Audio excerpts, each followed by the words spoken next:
Welcome to Ed Circuit Author Chats, produced by MindRocket Media Group and presented by John Catt Educational. John Catt Educational is proud to feature a roster of authors that includes education experts and practitioners in the UK and North America. In this interview series, many of our authors will have the opportunity to discuss their latest publications and give you insights into the inspiration and strategies behind their books. Hello, and welcome to Ed Circuit Authors Chats. My name is Bonnie Williams from MindRocket Media Group, and joining me today are Jenn Naughton, Courtney Ostaff, and Drew Campbell, the co-hosts of the Modern Classical Education at Home podcast, where they share curmudgeonly opinions about curricula, tips for getting homeschooling done, and in-depth reviews of books on education. As veteran homeschoolers with children ranging in age from 8 to 31, their shared home education experience reflects their own neurodiversity, a ruthlessly practical streak, and a commitment to rigorous academics. Their recent book, How to Homeschool the Kids You Have, Advice from the Kitchen Table, has recently been published by John Catt Educational. Jenn, Courtney, and Drew, welcome to the show. Thank you, Bonnie. Thanks. We're so excited. Happy to be here. All right. So to begin, a question for all of you. How did you begin homeschooling, and what was that transition from parent to teacher to parent like? I actually was committed to homeschooling even before my daughter was born. Honestly, my own school experiences were not great. I went to very good schools, but I'm a weirdo. I didn't fit in very well in the school environment. And so when I learned about homeschooling, which was probably in the late 90s, or actually the mid 90s, I would say, I immediately thought, wow, this would have been something that would be fantastic for me, would have been great. And it was something that I wanted to give my own child whenever that person arrived on the planet. I knew I had a lot of academic background, had been a classroom teacher, a school administrator. So I knew that I had the ability to do the teaching that I would need to do. So it really was a matter of just finding out what I needed in terms of curriculum and, as you say, how to make the transition from parent to teacher. And I think because I came into it with the mindset that I was going to homeschool, I was already mentally prepared for the idea that I would be instructing my daughter directly in most or all of her academic subjects. Probably the biggest transition for me was actually recognizing at a certain point that she would be better served in a school environment. So I had to make the transition from being her primary and only teacher to being that parent on the side supporting what the schools were doing for her. So that was actually probably more stressful for me than going the other direction. Wow, that is really something. About how long ago was that, Drew, that you started the homeschooling? Well, my daughter's 21, and we homeschooled her, or I homeschooled her. I was the primary teacher from the beginning of, let's say kindergarten. I mean, people often say, I homeschooled since birth. Well, that's just parenting, from kindergarten through second grade. A portion of that time she was in a cottage school, which is sort of like a co-op, but with paid teachers. Then I helped found a classical school in New Hampshire and was teaching there myself. So she came along, was in that private school for the time that I was there, which was about a year and a half, brought her home, homeschooled for 4th, 5th grade, and then she went into public school, actually in the middle of 5th grade and through 8th grade. Then we had another period of homeschooling for 9th and 10th grade, and then she graduated from a small charter school in 12th grade. So we basically tried all the options: private school, public charters, homeschooling, all of those different things. Well, your daughter certainly has an interesting background. She does. And she is now actually studying graphic design at the local community college here in Orlando, Florida. Very good. And who would like to speak next and tell us about your experience, how you started? I hadn't even heard of homeschooling until about 6 months before I pulled my oldest 2 boys. That was in 2001.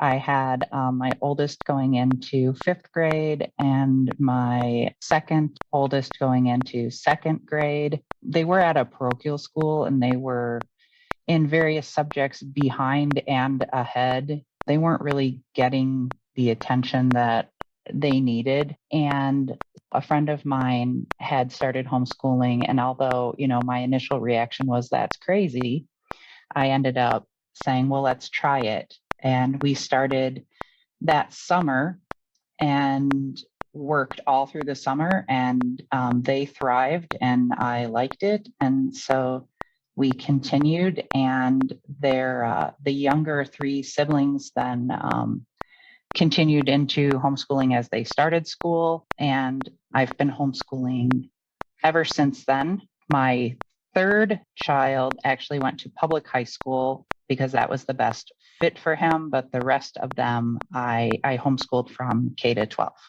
And my youngest is now 17 and he's a junior at home. And, we're still plugging along. That is wonderful. Oh, my goodness. I was working as a teacher in a public school, actually. I was an itinerant teacher of the visually impaired. And I was pregnant with my second child. And I noticed that my oldest child was increasingly unhappy at school. And it showed up in terms of night terrors. And I don't know if you know what those are, but they're not nightmares.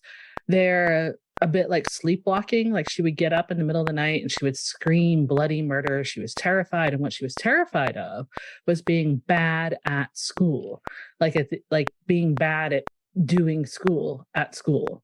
And then she would wake up in the morning and she remembered nothing. She had no memory of it whatsoever, but we were exhausted because this is like an hour or two out of the night, every night, right? And I put her in therapy, and I was working and I was pregnant, and it was just exhausting. And my husband, was getting increasingly fatigued at work. And so then my second child was born in the middle of March. And I don't know, like if we're 4 days after she was born, I was feeling really good about myself because I had walked my kiddo in the school, only 10 minutes late. Like, I'm doing really good. I got baby number 2 strapped to my chest and we walk in the school. And I remember actually it was March 18th because of course the 17th was St. Patrick's Day, right? And they had canceled school because it was a big snow day. And this is kindergarten, right? And so there is supposed to be a St. Patrick's Day party. And so that morning I asked my daughter, I said, do you want to skip breakfast and go to school right away? Or do you want to, we'll drive through someplace and you'll be a little bit late? And she's like, no, I want to skip breakfast because I want to go to the St. Patrick's Day party. She was all excited about the St. Patrick's Day party. So I walk in 10 minutes late the day after St. Patrick's Day. And you know what's going on? All these little 5-year-olds are sitting around at their little tables, learning how to fill in bubble sheets. And this is March. And I'm like, what's going on? What is going on here? And so the teacher said, oh no, we canceled the party because we have test prep. And I was like, they're 5. And she's like, yeah, they're learning how to fill in bubble sheets. And I'm like, and how long is this going to go on? And she goes, until 11. What I meant was like, how many days are you doing? She's like, until 11. So from 8 to 11 every day, these 5-year-olds are doing test prep for the test at the end of May. And this is the middle of March. And I'm like, oh no, this is such a waste of her time. You're not learning anything in test prep. So I took my daughter to her 4-day checkup at the pediatrician, and I called my husband at work and I said, hey, honey, I'm going to be on a maternity leave this spring with child number 2. Do you mind if we try homeschooling this spring? Because A, we need sleep, right? This is exhausting. And B, she's not learning anything at school. This is ridiculous. And he said, well, if you feel really strongly about it, just make sure she's not behind. And I'm like, she's not behind. So we tried it that spring, and it turned out my second child has a complex chronic health condition. And when I went back to work for those last 2 weeks in the school year, as public school teachers will understand, right? Those last 2 weeks are full of paperwork. She lost 50 percentiles of her body weight in those 2 weeks. because she wouldn't eat for anyone but me. We tried spoons and syringes and tubes and like all kinds of things, that she just was not having it. So I turned in my resignation from that really great public school teaching job. I love my job. I love my boss. I love my work. I love the kids. I loved it all. And I gave that up so I could stay home and homeschool my oldest and care for my youngest, who had these, this health condition. So like Jen, it wasn't anything I ever had intended to do. And now my oldest is in 9th grade doing really well. She's taken geometry this year. And my youngest is in 3rd grade, and we're just starting the multiplication tables, in which they've been homeschooled all the way through. Oh my goodness, that is quite a story. Anyway, well, this is it was great to hear how you all got started and made the transition from parent to teacher, and then some of you from teacher back to parent again. Many parents don't know where to start with homeschooling, and your book begins with teaching parents how to identify educational priorities.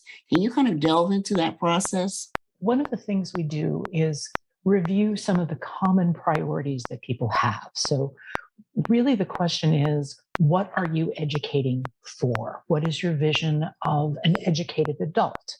So just to take a personal example, my parents had the idea that the purpose of education was very strictly practical. You did well in high school so that you could go to college. You got that college degree so that you could get a quote unquote good job, which in their world meant a white collar job, and make as much money as possible so that you could have all of the things that money can buy in the world, right? Including good education for your own children. So you pass that down. So they had this very practical thing that really education was about getting on in the world, making as much money as possible, very practical. For other people, education might really be about citizenship. Like, how do I raise my child and educate them to be a good member of a functioning democracy, right?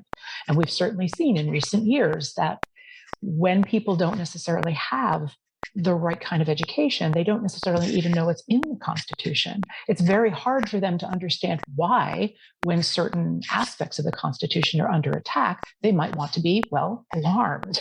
Right? So these things matter. For other people, education might be about kind of self-fulfillment, if you will.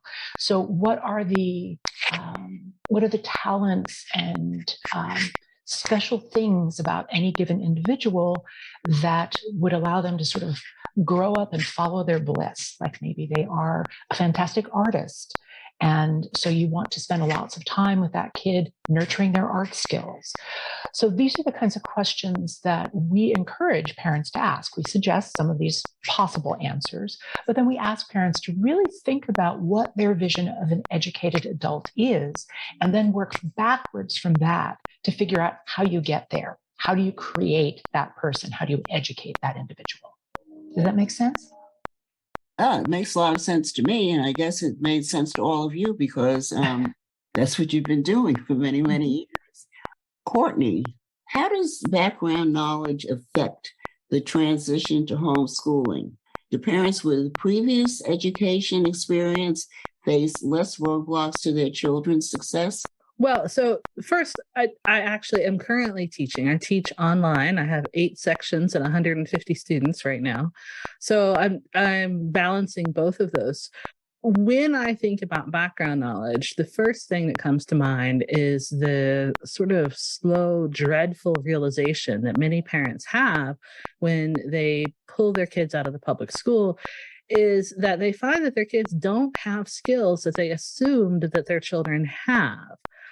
Because what we have found is that the way that some subjects are taught is often very different from what they used to be taught. And so for specifically in a lot of school systems, they don't make their children memorize addition, subtraction, multiplication, and division. They just don't.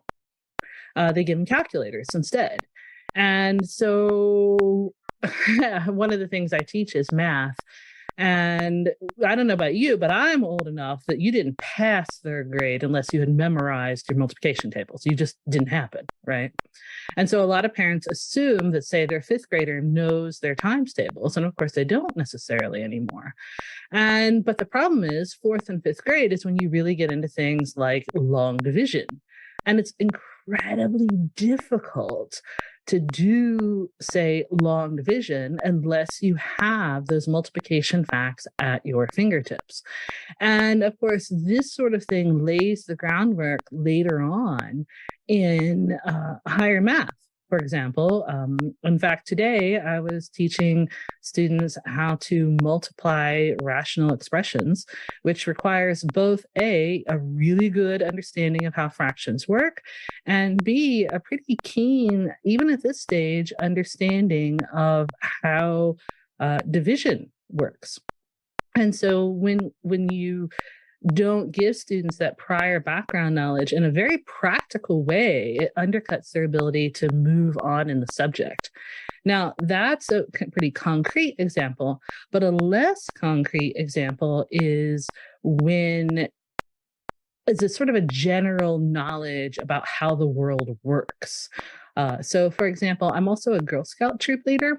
And a few years back, I was doing a project with the Girl Scouts that involved something about it was an animal badge. I don't even remember what it was exactly.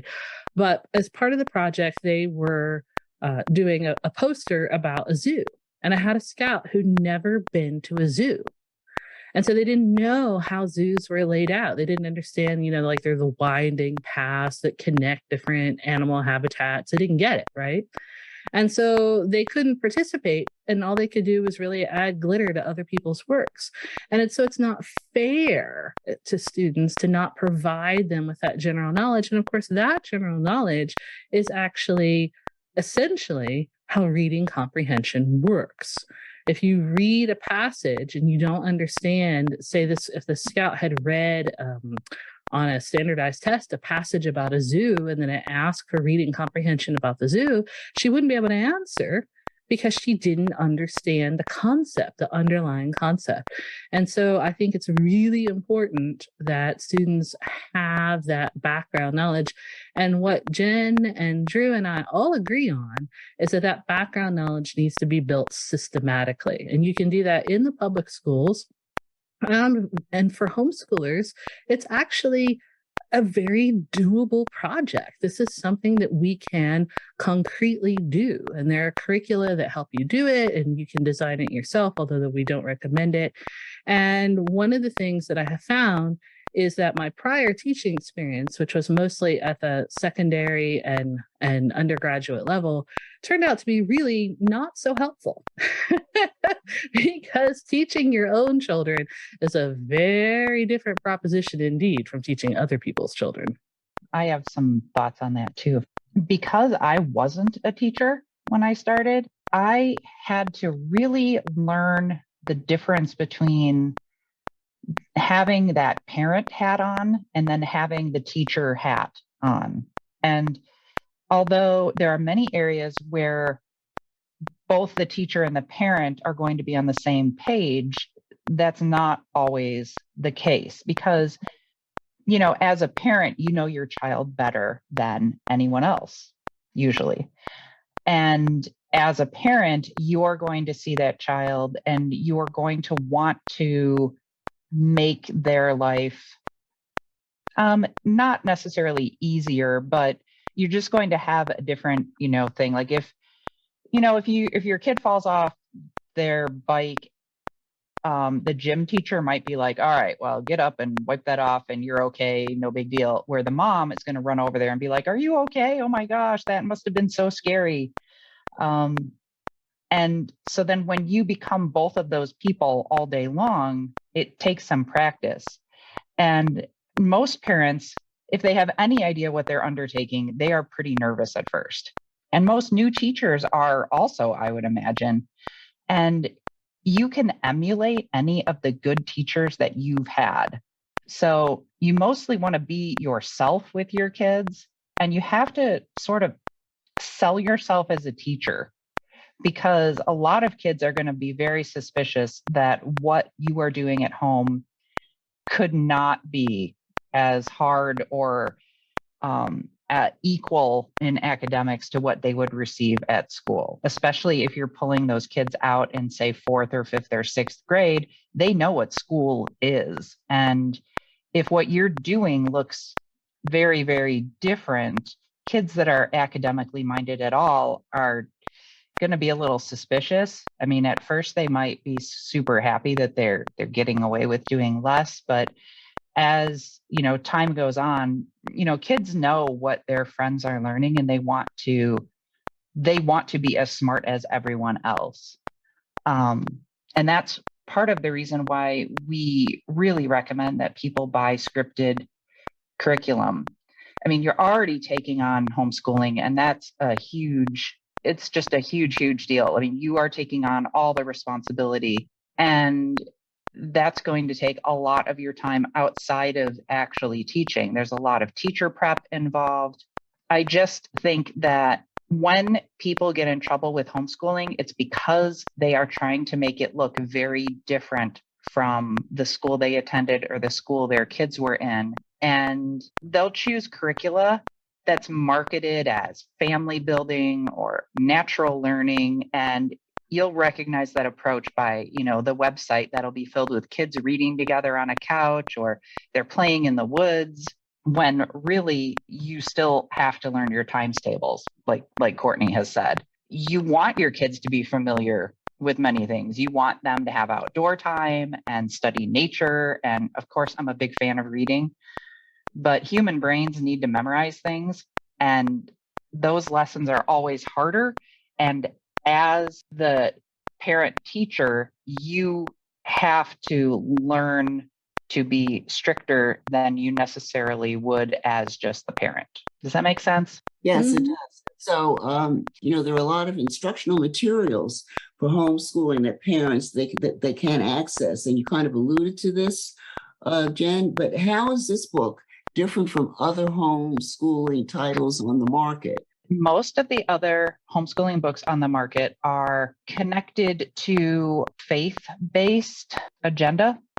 Not that that's a bad thing, but not everyone is going into homeschooling wanting to homeschool like X, Y, or Z faith. And other ones are connected to certain teaching styles, like there'll be classical books or Charlotte Mason books or Waldorf book. I mean, once you start Googling homeschooling, you're gonna pull up a whole treasure trove of new ideas. And our book is different in that we're not espousing any particular style other than academia.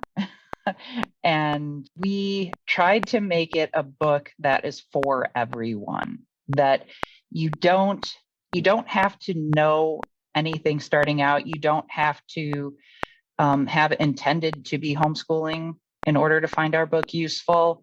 And we tried to give examples of many different situations that people will find themselves in where they are suddenly homeschooling, like many people were during the pandemic. I could add to that too, that I think one of the things that really does set our book apart is that because we all come to this as professional educators, Courtney and I, just with our academic background, and Jen, who runs her own business, teaching online, we were acutely aware of the lack of communication between what I would call sort of the mainstream educational establishment and homeschoolers. And one of the things that we thought homeschoolers really, really would benefit from was an awareness of the science of learning.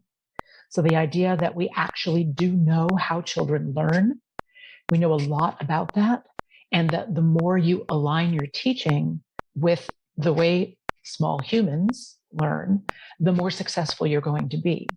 So in the homeschooling world, there's a lot of myths, frankly. Like you hear people say, oh, children will learn to read when they're ready. I'm like, well, not if you don't teach them. It sounds really silly, but we've met unschoolers who basically said, well, when the kid really, really wants to read that novel, well, they'll figure it out. And no, really, they won't. It's like single digits who actually teach themselves how to read, right? That's just silly. That's an extreme example, but there are other things like this idea of the importance of memory and memorization. One of the things we emphasize in the book is this idea that learning is on some level memorizing, right? So like if you can't remember something, can you really be said to know it in any meaningful way? Not really. And that there are things that we do need to memorize, like our times tables, and it's helpful to know the names of the states in the nation you live in. Courtney and I were just talking yesterday about people we've met who don't recognize that West Virginia is actually a state and not just the western portion of the state of Virginia. Things like that, like adults who don't know that information. So part of what we do is we kind of give our readers almost like a mini teacher training course where we say, okay, this is what we know about the way brains work, about the way kids learn. Here are some ways that you can make this easier for your children. Here's why we recommend scripted curricula, particularly for novice homeschoolers. So those are things that I think are interesting about our book and also pretty unique. I have not seen any other homeschooling book that really addresses those particular points, at least not in the way that we do. I would add two other points, at least, and they're two chapters I'm really personally really proud of. And the first one is that we spend a good deal of time talking about neurodiversity in the homeschool, because I survey my students every year. There are neurodiverse students are disproportionately represented in homeschooling, because very often those students are not well served by a public school. For example, my older daughter is 2E, which means twice exceptional, which means she is both gifted and learning disabled. She has a disability. And so those students often in the public school system are not eligible for gifted programs because their grades aren't good enough, because they're not supported, but they're also, because they're gifted, they can kind of limp by in classes. And so they're not eligible for special education support because, again, they're not failing. And so a lot of those parents, I'm sure it would have been me, get really frustrated and yank their kids because they know their kids can do better with support. And so one of the things we talk about in our book is how to provide some of that really needed support and how to recognize when your child might have some kind of exceptionality. Because if you don't have 25 other kids to compare with, sometimes you don't always notice. So we share accommodations and recommendations and our experiences and some mistakes that we have made along the way. And so kind of giving, again, that perspective from the kitchen table, you want to watch out for this, that's a clue, and how you can best support them. And then we have a whole section on the importance of routine, which is not just for autistic kids or autistic adults who may be homeschooling, but it's really good for everybody. That's, after all, why schools run on bell schedules. This is very interesting. I actually taught second, third, and fourth grade, and then I was we called it then a reading specialist. And so, your points about memorization and particularly in math are really very well taken, I think. It was really, really good to hear. And I was glad when I read through the book to see that you did address the special education community, because as a reading specialist, I was very involved initially with kids who were special ed, but they weren't labeled that way. So you talk about clear and necessary curriculum, which I think you were just alluding to, even, Courtney. And one of the essential building blocks is algebra. And why do all students need access to quality algebra instruction? I get this question all the time. And I got an email about this. Yeah, I do. I got an email about this last night, whether or not someone's homeschooled high school student needs algebra? And my short answer is yeah. Yeah, you do. Barring a severe case of dyscalculia or a physical disability that affects your child's cognitive ability, everybody needs algebra. For example, I once worked with a parent whose daughter was hard of hearing. And so the parent said her daughter wasn't capable of doing algebra. And I was like, what? Because by law, algebra is not required of homeschoolers in West Virginia. And I have actually, frankly, failed to convince the parent to push their child to do anything more than times tables by the time they graduated from high school. But you know what? From both personal and professional experience, I can firmly say that being hard of hearing does not affect one's ability to do math. My own youngest child has had some pretty severe hearing issues with her hearing. Her tympanogram was as flat as a pancake. Her hearing loss was smack dab in the middle of the speech banana. And this affected her ability to access the material, but not her ability to learn the material. Those are two different things. And we need to be sure we provide material in a way that our children can access it. And there are other students that do have issues learning the material. My oldest child was diagnosed with a math learning disability, and we made several passes at algebra before I found one that clicked for her. And thanks, Jen, for that recommendation of Algebra 1, A Fresh Approach. And I ended up, I had to scribe for her because of her dyspraxia, but she persisted. And now, like I said, she's in high school. She's taken geometry in 9th grade. And this is actually with very little input on my part. And as Drew said, there's, or Drew will attest to anyway, there's a high rate of neurodiversity among homeschoolers, in part because they're often unsuccessful. And we got to recognize this, that students need to be properly supported for algebra. And they do need to be supported. And that kind of overlaps there with your purpose of your goals of education. But I don't care what your goal of education is, whether it's practical or, being a citizen. I mean, think about levies on a ballot. How are you going to understand how levies work if you don't have some basic understanding of abstract ideas like math? And that's algebra, actually. You take all the elementary arithmetic, from K through 6 or K through 7, and you take it and you do it with variables. That's what algebra is. It's not special. It's just elementary arithmetic with variables. It's an abstracting out the concepts. That's all there is to it. And we can teach our kids to do that. That is not, it's hard, but it's doable and it's worth doing. Drew, as a parent who has led your children through homeschooling, could you share one tip with the current or prospective homeschoolers? What would it be? Well, I would say that, just to add a little bit to the algebra thing, I was not and am not a mathy person. I admire mathematics from a distance, let's put it that way. But one of the things that Courtney mentioned there right at the end was the idea that algebra is an abstraction of something that kids have learned previously.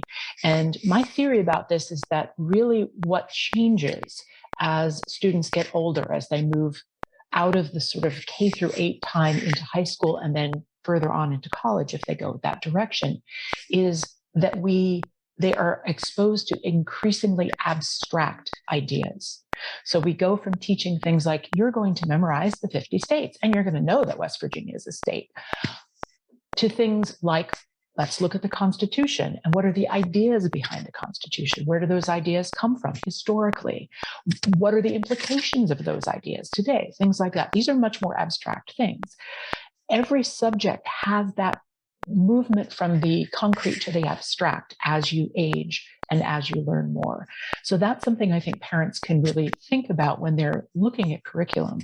I was just going to add in that I really think that if parents think of it that way, they're going to insist on that memorization, because think how much easier it will be for your kids to grasp the abstract if they know all the facts down cold. Exactly. First. Otherwise they're older and they're trying to learn both. I've seen 7th and 8th graders, still trying to memorize the states and the capitals. Or even something as simple as a timeline. Yeah. You can't really talk about the development of, say, the Constitution, unless you know historically what came before that. And we all hear of these interviews on the street of people who don't know what century the Civil War took place in, all that kind of stuff. But even not at that extreme, knowing that a certain intellectual development happened at a certain point, and then another development came from it. You could not have had that second development without the first. That is abstract, but it relies on knowing dates and names and concepts, right? So those are things that I think all three of us coming out of a classical homeschooling background share this idea that, yeah, you need to actually know facts and dates and names and all of those things if you're ever going to get to those more abstract, all that quote unquote critical thinking that we say we want our kids to be able to do, right? That critical thinking has to be based on broad knowledge and concrete facts that have been memorized. So. And I want to pop in there because when I say this on Twitter, I get so much pushback from the professional education community. You would not believe. But the number one thing that people ask, right, is, well, they could just look it up. We all have, access to the knowledge of the world in our pocket. Why should I make students memorize anything? And the thing is, our brains are not actually computers, right? Mm-hmm. Working memory is a model for our brain, not reality. We don't have RAM chips or solid state hard drives in our heads. And we can't make those connections that Drew's talking about if we don't know it for ourselves. Looking it up is not going to cut it. It's insufficient. They don't even know the right questions to ask. That's exactly it. If you can't put together a decent search string because you don't know the terminology for what you're looking for, how are you going to Google it? It just doesn't work without that background knowledge. But Ms. Bonnie, you asked a question about tips for homeschoolers. I think probably the most important thing for parents is know yourself. Know what your strengths are. Know what your weaknesses are, and then you work to emphasize your strengths and minimize your weaknesses. And this is, in fact, of course, what you want to do with your kids, too, as you're educating them. You want to, I think, work to their strengths, make sure that their weaknesses are shored up, but focus on the things they're really good at, because honestly, those are the things they're going to want to do probably later in life, right? So a little story. So an old therapist of mine once told me that most people are wound either too tight or too loose. And what she meant by that is if you're wound too tight, you're kind of that type A person who's stressed and anxious, and maybe you get a little short-tempered if things don't go as planned. You know this person. I am this person, so I know this well. Now, on the other extreme, if you're wound too loose, then you kind of let things slide, and then suddenly you're in crisis and you get overwhelmed because you didn't pay that bill, or you forgot that thing, or you didn't make your kids memorize their times tables, and now they're trying to do algebra and they can't do it, right? So these are types that homeschoolers fall into as well. You're a too tight homeschooler, and this would have been me as a beginning homeschooler, will often have unrealistically high expectations, and they can't necessarily flex with their kids' needs. These are those high achieving perfectionists, and we're often really hard on ourselves just as much as we are on our kids. Or maybe you come from a background where academic success is super important, or maybe you're gifted and maybe you don't get the way your kid's brain works if it's different from yours. The too loose homeschoolers are those folks who, when the going gets rough, they would rather just take the day off, or maybe they hop from curriculum to curriculum. They get taken in by whatever they see on Instagram that looks shiny, right? Or their kid fusses a little bit about their math program, so they just throw it away and they try something else. Those are the folks who, unfortunately, will wake up in like April and realize that they haven't really done a whole lot of school since maybe like Thanksgiving, and suddenly it's time for annual testing and they find out their kids are way, way behind. So what I would say is know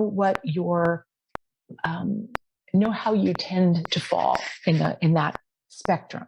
If you're a too tight person, then you want to think about ways to compensate so you don't drive yourself and your kids bananas. Make sure you take field trips. Maybe you want to let your kid choose the order that they do lessons, if that works for both of you.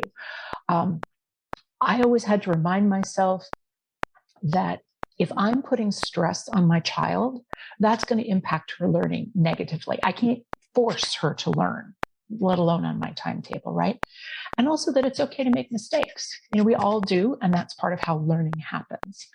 On the other hand, if you're the super easygoing, kind of loosey-goosey person, then you really need a plan. I think it's hard for folks, and I see this with my own daughter who does have ADHD, that if you don't really feel intrinsic motivation until you're at that crisis stage, it's going to be a huge challenge to carry through on your plans. And particularly if your kids are also resisting you, then it's not going to go well. So this is where when, I don't remember if it was Jenn or Courtney who mentioned the importance of routine, but that is something that we talk about at length in the book, that you can rely on the routine given to you by your high quality scripted curriculum that's got its built-in retrieval practice and it's got assessments and all that stuff. You can let the curriculum do that heavy lifting for you. But also having routines in your household. And we actually talk about that. Some very, very practical things that you can do in your household as a homeschooler to make it easier to get everything done. And one important point here is you can't actually get everything done. Very often homeschoolers who are, not always, but often moms, are homemakers, plus they're home educating, and some have other work inside or outside the house. So that's 3 full-time jobs right there. And you're human, right? Nobody's going to be able to do all of that. So you've got to figure out ways for your whole family to work together. This is why we often talk about homeschooling as a lifestyle, because the whole family has to work together to make sure that everything gets done and everybody's living in a house that's reasonably clean, there are meals on the table, and those times tables are getting memorized. I want homeschooling parents to recognize that those pictures you see on Instagram are curated. That's even that family that you admire. Their kids have meltdowns too. You have not seen what it looks like, in their basement. Like, who knows, right? So take it easy on yourself, but make a plan and then work that plan so that you can get everything done that you need to. I think the first thing that you said, Drew, when you said know the strengths and weaknesses, I think that's good advice for anyone. Yeah, I do too. And this is actually really an idea that Courtney impressed upon me at one point, as we were talking about finding, helping children find their way, particularly in high school. And Jenn and I have talked about this too. When you have kids who have a particular interest, and if like us, you have kids who are neurodivergent, very often they have that special interest. And sometimes they're going to want to parlay that into a job, right? I mean, I kind of want to read and write all day. And so I became a literature teacher, right? So I could do that. I could read and write and talk to people about books. That's what I like to do. That's what Ms. Jenn does with her students. She gets to read books with them and talk about them online. And this is fantastic. And she gets paid to do this. Like, I think this is wonderful, right? But the idea here is that, there's sort of a baseline that every person needs. Like, as Courtney was saying, algebra. Yeah, you really do need algebra. You really do need to understand some things about civics. You really do need, I think you need to know some grammar terms, right? There are things like that. But then if you've got something that's a special talent that your child has or a special interest, that's the thing they're going to work harder at, therefore get better at, therefore enjoy doing more, therefore, again, get better at. And that's the stuff that you really want to give them more support for. And that, I think, is one of the great strengths of homeschooling. My daughter was able to spend many hours a day working on her drawing and her design skills because we were super efficient in getting her academics done. I made sure she had all that other information, but what she wanted to do was art. And so I arranged her world so that she could put as much time and effort as she could into the things she loved the most. And the result is that she's now pursuing a degree in commercial art, which is fantastic. So that, to me, is one of the greatest strengths of homeschooling, and something that I wish there were a way for schools to do that more efficiently. I don't really know how that would work, but it is something that, as you say, I think it's good advice for everybody. Go with what you love, make sure you've got your basics, but then follow your bliss. Jen, you had mentioned earlier that you've been homeschooling since 2001, so that's about 20 years now. I Uh, know. I didn't mean to say it that way, but anyway, I know it's so long. that's been very, very good. But what are some of the major changes you've seen in that 20-year span? Uh, there's so much more. Well, there's so much more stuff. When I started, there was very few curriculum choices that were not religious. So I became adept at taking religion out of my materials in order to, make them useful for our secular family. It's much more commonplace. I would say that at the beginning, we were definitely one of the few families in our town that were, homeschooling, and now it's much more mainstream. Everyone seems to know someone at least, or there's their sister-in-law or their cousin homeschools. And I think it's become a more diverse place also, which is great because I think there's no for me, there's no type of child that wouldn't benefit from homeschooling. There's reasons if your child is academically advanced, you're going to be able to speed through your material. If they're behind, you're going to be able to just keep going along every day, and you don't have to worry about how long it's taking them to understand something, because maybe you take 3 days on one lesson, and then the next week you speed through, and by the end of the year you're actually ahead. Or you do go all summer and you get the advantage of that time that public school teachers don't have. Right. Right. And so I think that, now in 2022, it's nicer because there are a lot more scripted curriculum. The big publishers usually have homeschool packages so that you're not required to buy, 30 teacher or, 30 workbooks and a very expensive teacher manual. Drew, what else can you add? One thing that I experienced at least was that when I first started homeschooling, I think there were a lot of people who were, it wasn't so much that they were pro homeschooling, it's that they were anti-public school. And it often came down to, honestly, political commitments, where they really were anti-government generally, and the public schools were one of those places that they felt there was government overreach into their families, and they wanted to be able to set the agenda for their kids' education, and not leave it to the public schools that they didn't approve of for one reason or another. The other thing is that obviously in the last couple of years, I think there's not only are more people choosing to homeschool because they're aware of it as an option, and there are more options for them in terms of curriculum or, online education or those things. But I think post-pandemic, where an enormous number of parents suddenly were left to, at very least, supervise their kids' education, they get it much more.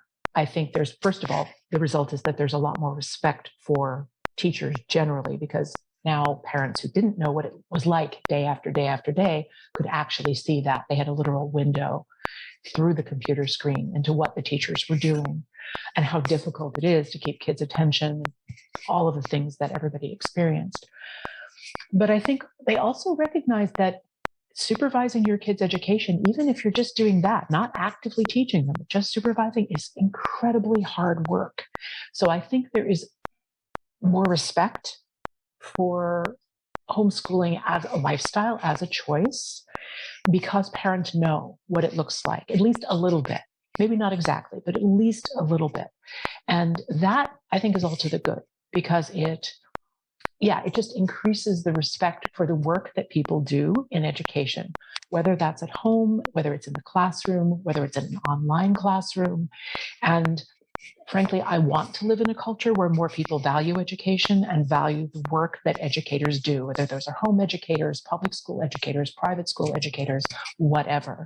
So I think that actually is one of the hidden benefits, if you will, of the horrible pandemic, which in some places is not yet over, really. I live in Florida, so you never know, right? But Yeah, I think that's definitely a change that I've seen very recently. I think it's an excellent point, Drew, because I know that I'd be talking to friends and we would say, now people know what it's like to teach. Now they know what their kids are really like, in education side. But I think one of the good things that has come from this, as you said, is that the people have, from the pandemic, is that people have a respect for not only for educators, but also for education. Yes. Anyone have anything to add to what Drew said about how the pandemic has affected homeschooling? Well, I think the numbers show pretty clearly that there is a rapid increase in the number of families who are choosing to homeschool. And what Jenn said about diversity is true. I read somewhere, and I don't know if this is true, but I read somewhere that something like 16% of all Black families are now homeschooling, which is triple the number that were pre-2020. Yeah, I guess it was 2020, pre-2020, which I think is kind of interesting as well. And different families have different motivations, of course, for homeschooling. And those motivations have changed pretty clearly to me, at least over the short 10 years that I've been homeschooling. So that's kind of interesting as well. I think the other thing is there's been a huge expansion in online education. And obviously this is something that Courtney specializes in, wrote a whole book about, has been doing for 20 plus years. But Jenn as well, Jenn started a business in part to serve people who needed both some academic support and also social support for their kids who were stuck at home during the pandemic. So her Bookish Society classes serve that group of people.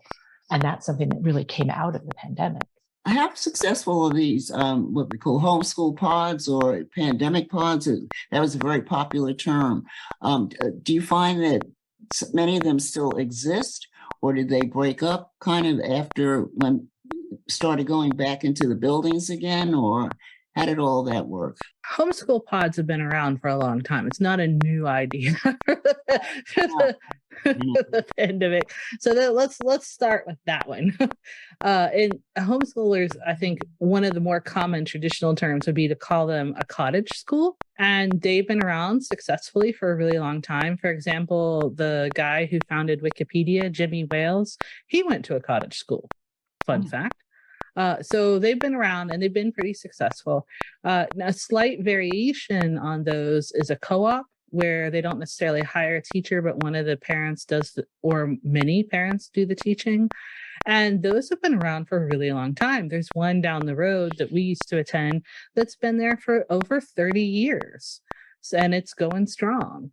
So, those have been around. Now, as kids have moved back into public schools, of course, the numbers of those have gone down. But as a concept and as a popular concept among homeschoolers, yeah, they're there and people really enjoy them. And Jenn, if I'm not mistaken, you have some students that you still work with who came to Bookish from their school had gone virtual or just wasn't meeting. I'm thinking of your Saturday kids from Southern California that, and they have stuck with it because they have created friendships online now with some other people and are, even though they're back in their classrooms, they're still connecting with others through that they met during the pandemic. Isn't that right?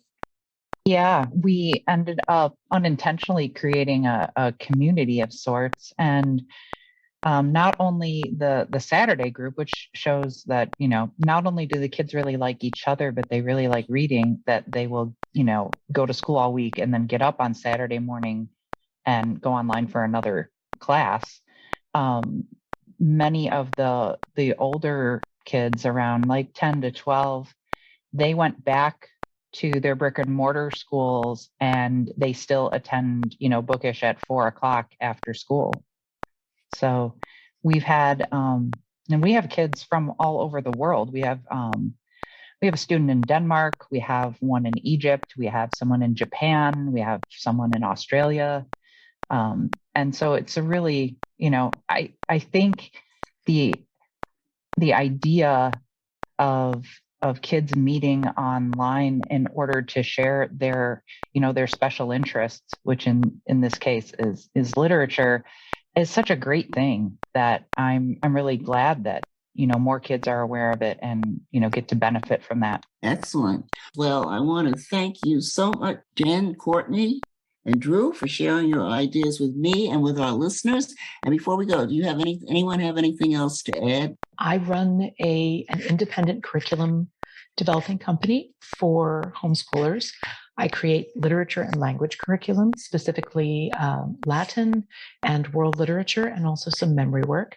And anybody who's interested in that can find me at Quidnam Press. I run a company called the Bookish Society, where we offer literature circles where kids all read the same book together and we really hash it out and discuss it. Many times we have the author come and talk with the kids also. And if you want more information about that, you can find me at thebookishsociety.com. Our podcast has a home at Modern Classical Education, all one word, modernclassicaleducation.com. And if you're interested, we have a commitment to neurodiversity that we honor by providing free transcripts. And we do this via Substack at mceh.substack.com. And you can find my website at CourtneyOstaff.com, CourtneyOstaff.com. And you can reach me there and find where I work and my book and so on and so forth. And for the listeners, you can check out the latest publication, How to Homeschool the Kids You Have, Advice from the Kitchen Table. And you can find more info in the show notes. On behalf of John Catt Educational, thank you for listening to this episode of Author Chats. To access other podcasts in this series, visit edcircuit.com for a complete lineup of engaging topics. EdCircuit empowers the voices of education with hundreds of trusted contributors, changemakers, and industry-leading education innovators. This episode was produced by MindRocket Media Group. For more information, please visit mindrocketmediagroup.com to discover how you can be our next satisfied client.